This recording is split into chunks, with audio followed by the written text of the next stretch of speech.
नमस्कार बच्चों, कैसे हैं आप सभी। वीडियो बनाने में कुछ दिनों का विलंब हो गया बच्चों, क्योंकि 7वीं और 8वीं और 6वीं के बच्चों के लिए मैं संस्कृत का वीडियो बना रहा था। अब मैं आप लोगों के लिए वाक्य विषय पर वीडियो बना रहा हूं और ये वीडियो थोड़ा लंबा होगा, इसलिए हम 2-3 भाग में इसे समझेंगे। सबसे पहले तो मैंने जो इस बोर्ड पे जो लिखा है, ये वाक्य के प्रारंभिक ज्ञान के लिए इन चीजों को जानना बहुत जरूरी है, और उसके बाद फिर जब हम इन्हें समझ लेंगे तो फिर हम आगे बढ़ते जाएंगे। ठीक है।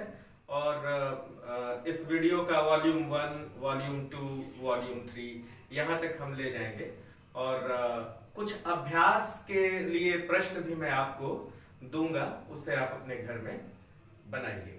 ठीक है। और किसी भी तरह की परेशानी होगी तो मुझसे पूछिएगा। तो शुरू करते हैं हम लोग अपना आज का ये वीडियो। सबसे जो पहला चीज इसमें लिखा हुआ है बच्चों, आप देख रहे हैं वाक्य और वाक्य का अर्थ। क्या है वाक्य? क्या आप बता सकते हैं कि वाक्य क्या है? देखिए, जैसे ही मैं पूछता हूं तो बच्चे बताते हैं कि शब्दों का जो संयोग होता है उसे हम वाक्य कहते हैं, या जब शब्द आपस में जुड़ते हैं तो उन्हें हम वाक्य कहते हैं। अच्छी बात है कि शब्द जब आपस में जुड़ते हैं तो हम उन्हें वाक्य कहते हैं, लेकिन क्या शब्द किसी भी तरह से जुड़ते हैं तो हम उन्हें वाक्य कहते हैं? जैसे मैं कहूं कि पर टेबल है एक किताब, तो पर टेबल है किताब एक, अगर मैं ऐसा कह रहा हूं तो क्या ये वाक्य है? अगर मैं कहूं कि कमल है रहा खिल में तालाब, तो क्या ये वाक्य है?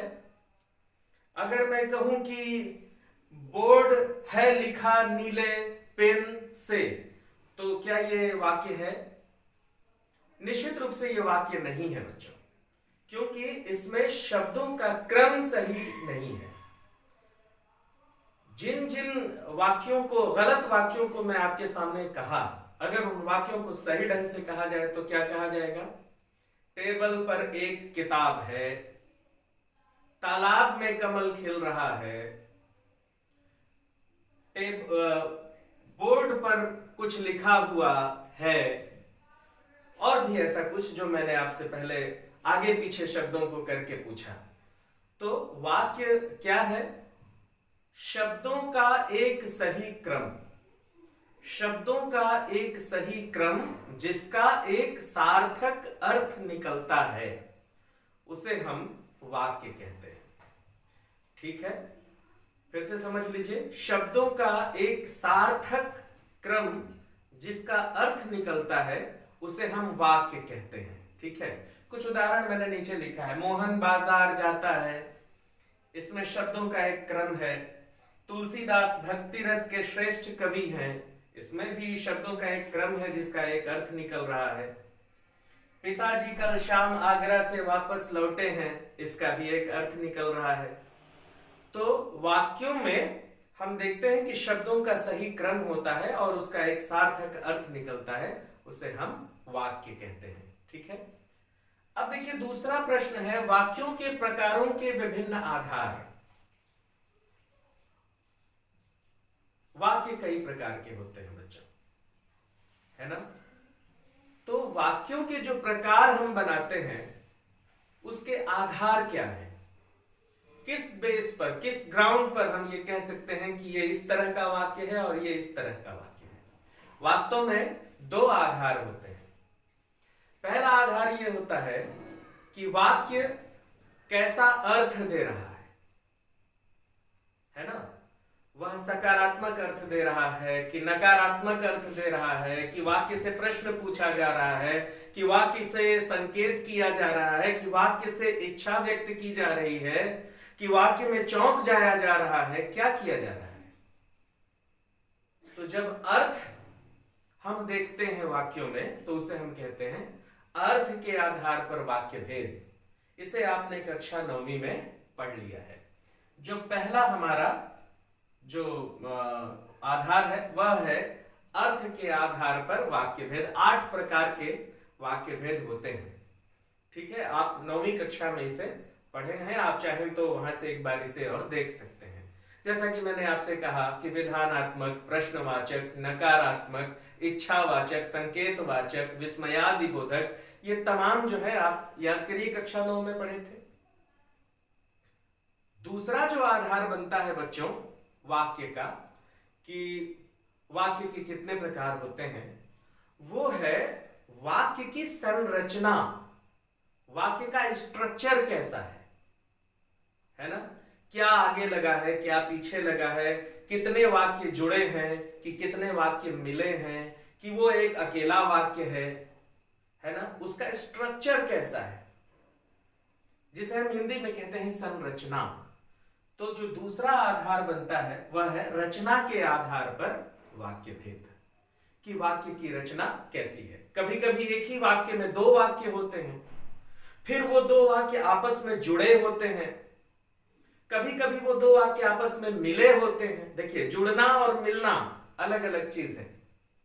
जैसे मैं यहां आटा रखूं और यहां पर चावल रखूं, तो आटा और चावल को ऐसे लाया तो ये जुड़ गया, ठीक है, इसे जुड़ना कहते हैं। लेकिन अगर मैं ऐसे ऐसे कर दूं तो ये मिल गया। तो जोड़ना और मिलाना अलग अलग चीज है।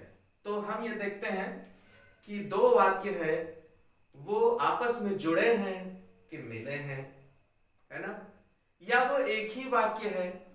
तो इन सब को जब हम अपना आधार बनाते हैं तो इसे हम कहते हैं रचना के आधार पर वाक्य भेद। अब अगली जो दो चीज आपको यहां पर दिखाई दे रही है, उद्देश्य और विधेय। ये वाक्य में, हर वाक्य में एक उद्देश्य होता है, एक विधेय होता है। उद्देश्य किसे कहते हैं? जिसके बारे में बातचीत की जाए वह उद्देश्य होता है, और उसके बारे में जो कहा जाए वह विधेय होता है। मैं अच्छा आदमी हूं, तो मैं अपने बारे में कह रहा हूं, तो मैं हो गया उद्देश्य। मेरे बारे में क्या कहा जा रहा है कि मैं अच्छा आदमी हूं, तो मेरे बारे में अच्छा होना कहा जा रहा है, तो अच्छा आदमी होना ये विधेय है। ठीक है, देखिए यहां पे मैंने ये जो उदाहरण लिखे हैं, मोहन बाजार जाता है, तो उद्देश्य मैंने कहा कि उद्देश्य वो होता है जिसके बारे में कुछ कहा जाए। यहां पर मोहन के बारे में कहा जा रहा है। किसके बारे में कहा जा रहा है? मोहन के बारे में कहा जा रहा है। तो मोहन जो है उद्देश्य हो गया। विधेय क्या हो गया? बाजार जाता है, क्योंकि मोहन के बारे में यह कहा जा रहा है कि वो बाजार जाता है, इसलिए बाजार जाता है ये हो गया विधेय। मोहन क्या हो गया? मोहन उद्देश्य हो गया, और बाजार जाता है क्या हो गया? विधेय हो गया। इसी तरीके से अगले वाक्य में हम देखें, तुलसीदास भक्ति रस के श्रेष्ठ कवि हैं। किनके बारे में बातचीत की जा रही है? तुलसीदास के बारे में बातचीत की जा रही है। तो तुलसीदास क्या हो गए? उद्देश्य हो गए। और क्या कहा जा रहा है उनके बारे में? कि वे एक श्रेष्ठ कवि हैं। तो ये क्या हो गया? विधेय। ठीक है। पिताजी कल शाम आगरा से वापस लौटे हैं। किसके बारे में बातचीत हो रही है? निसंदेह पिताजी के बारे में। उद्देश्य कौन हो गए यहां पर? पिताजी हो गए। क्या कहा जा रहा है? कल शाम आगरा से वापस लौटे हैं। विधेय। तो इस तरीके से बच्चों वाक्य में उद्देश्य और विधेय होते हैं। उद्देश्य जिसके बारे में कहा जाए, और विधेय उसके बारे में जो कहा जाए। तो ठीक है, तो बच्चों अभी हम बातचीत कर रहे थे वाक्य के उद्देश्य और विधेय के बारे में। उद्देश्य और विधेय के बारे में आइए हम कुछ और समझते हैं। मैंने कुछ उदाहरण यहां पर लिखा है। इन 3 उदाहरणों से हम उद्देश्य और विधेय का विस्तार समझते हैं, कैसे उद्देश्य और विधेय का विस्तार किया जाता है। जैसे आप देखिए यहां पर इन तीनों उदाहरणों में हम समझने की कोशिश करते हैं। पहला उदाहरण है राम ने रावण को मारा। अगर मैं आपसे पूछूं कि इसमें उद्देश्य क्या है और विधेय क्या है, तो आप बड़ी ही आसानी से बता देंगे, क्योंकि आप थोड़ी ही देर पहले अभी समझे कि उद्देश्य और विधेय क्या है। जिसके बारे में बातचीत की जाए, राम के बारे में बातचीत की जा रही है, राम हो गए उद्देश्य। और राम के बारे में जो बातचीत की जा रही है, राम ने रावण को मारा, ये हो गया विधेय। ठीक है। इस दूसरे उदाहरण में देखिए, मोहन आम खाता है। बहुत ही सामान्य सा उदाहरण मैं आपको दे रहा हूं कि आसानी से समझ में आ जाए। मोहन आम खाता है, किसके बारे में बात हो रही है? मोहन के बारे में बात हो रही है। मोहन क्या हो गए? उद्देश्य हो गए। आम खाता है, मोहन क्या काम कर रहा है? आम खा रहा है। तो आम खाना, मोहन के बारे में बात की जा रही है कि मोहन आम खा रहा है, तो आम खाना जो है वो विधेय हो गया। इसी तरह गांधी जी ने देश को आजाद कराया, ये थोड़ा सा हम बड़ा वाक्य ले लेते हैं। किसके बारे में बातचीत की जा रही है? गांधी जी के बारे में बातचीत की जा रही है। क्या बातचीत की जा रही है? कि उन्होंने देश को आजाद कराया। अब आप इसमें बड़ी ही आसानी से उद्देश्य और विधेय पहचान जाएंगे। ठीक है। उद्देश्य, विधेय, मैं संक्षेप में लिख रहा हूं। यहां पर ये उद्देश्य और ये विधेय, यहां पर ये उद्देश्य और यहां पर ये विधेय। ठीक है। अब देखिए उद्देश्य और विधेय का विस्तार, कैसे इसका विस्तार किया जाता है। अब जैसे मान लीजिए राम उद्देश्य है, अगर मैं लिखूं राम का मैं विस्तार कर दूं, क्या कर दूं? कैसे विस्तार होगा राम का? तो मैं राम के बारे में मैं जो जानता हूं उसको मैं इसमें लिख दूं। मैं कहूं कि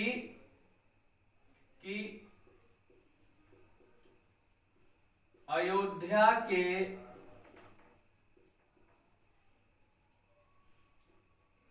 राजकुमार, मैंने राम को बढ़ा दिया। मैंने क्या लिख दिया? अयोध्या के राजकुमार राम ने, और रावण को भी मैं बढ़ा देता हूं।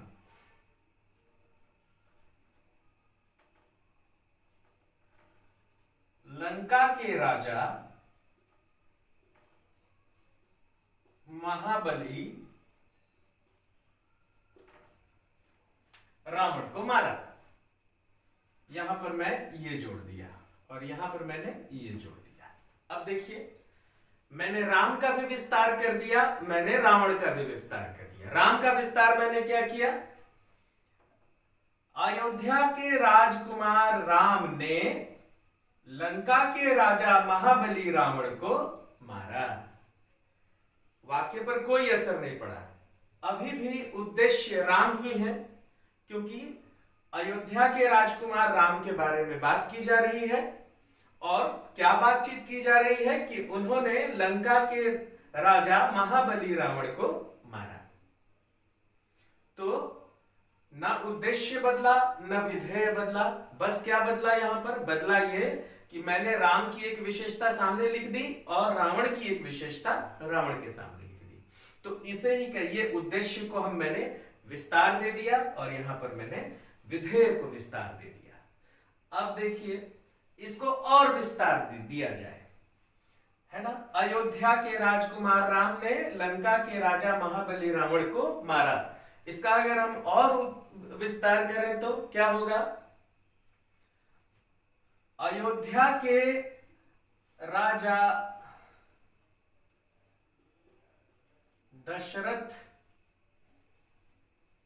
के पुत्र राजकुमार राम ने और बड़ा कर दिया। क्या कर दिया? मैं अयोध्या के राजा दशरथ के पुत्र राजकुमार राम ने लंका के राजा महाबली रावण को मारा।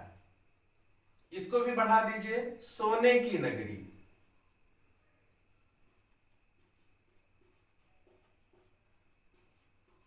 अब लीजिए और बढ़ गया। क्या हो गया? ये अयोध्या के राजा दशरथ के पुत्र राजकुमार राम ने सोने की नगरी लंका के राजा महाबली रावण को मारा।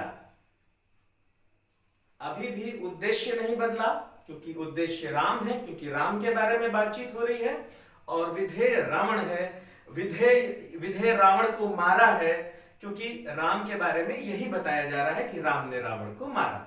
बाद में हमने बहुत उसको विस्तार दे दिया कि वो रावण कौन है, वो रावण कैसा है, और ये राम कौन है, किसके पुत्र हैं। हमने उसकी तमाम विशेषताओं को उसमें जोड़ दिया, राम का भी विस्तार कर दिया, रावण का भी विस्तार कर दिया। तो इसे कहते हैं उद्देश्य का विस्तार, और इसको कहते हैं विधेय का विस्तार। ठीक है, अब आइए इसमें देखते हैं। मोहन आम खाता है, सामान्य सी बात है, मोहन उद्देश्य, आम खाता है विधेय। अब मोहन का विस्तार करते हैं।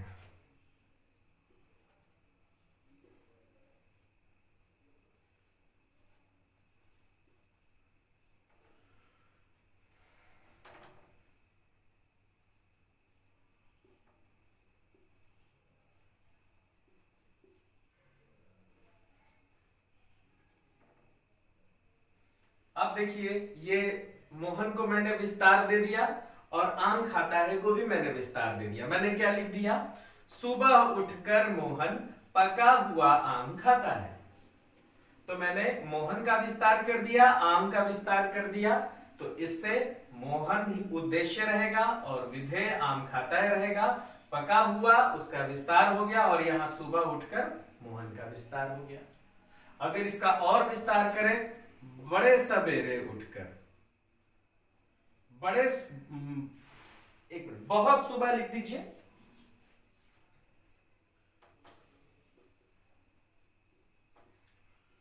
बहुत सुबह उठकर मोहन पका हुआ दशहरी आम खाता है।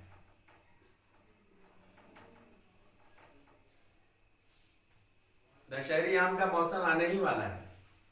बहुत सुबह उठकर मोहन पका हुआ दशहरी आम खाता है। तो क्या हो गया? ये बिल्कुल कुछ नहीं बदला। मोहन के बारे में बात की जा रही है, उद्देश्य है, आम खाने की बात की जा रही है, विधेय है। हमने मोहन का विस्तार कर दिया। बहुत सुबह उठकर मोहन पका हुआ आम खाता है, पका हुआ दशहरी आम खाता है। तो ये विस्तार हो गया। गांधी जी ने देश को आजाद कराया। अब आइए इस उदाहरण पर हम थोड़ा ध्यान देते हैं। गांधी जी उद्देश्य, देश को आजाद कराया, विधेय। गांधी जी अहिंसा के पुजारी।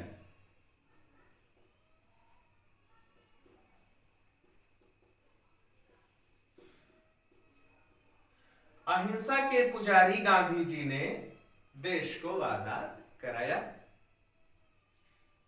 तो गांधी जी का हमने विस्तार क्या दे दिया? अहिंसा के पुजारी। तो ये हो गया उद्देश्य का विस्तार।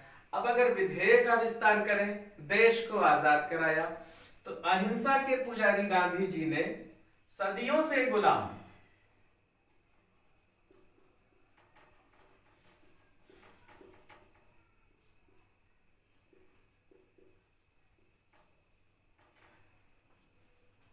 अहिंसा के पुजारी गांधी जी ने सदियों से गुलाम देश को आजाद कराया।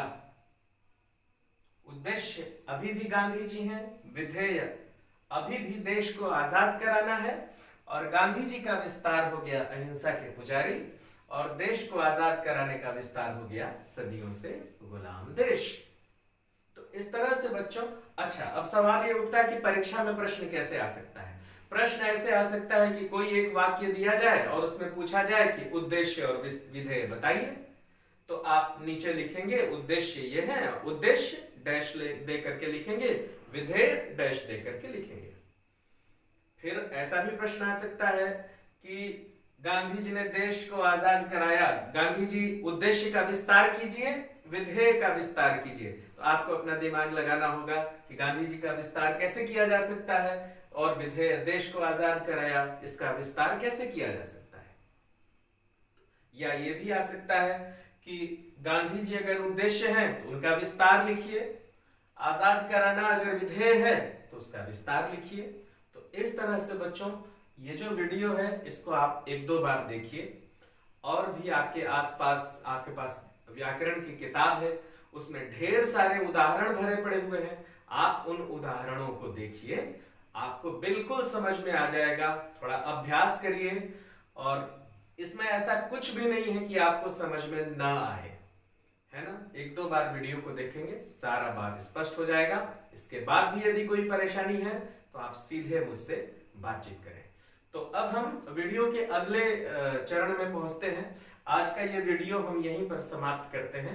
वीडियो के अगले भाग में, यानी भाग 2 में, हम अब सीधे वाक्य का जो प्रकार होता है, सरल वाक्य, मिश्र वाक्य और संयुक्त वाक्य, इन तीनों पर बातचीत करेंगे और इन तीनों को समझने का प्रयास करेंगे। तो इस वीडियो में इतना ही।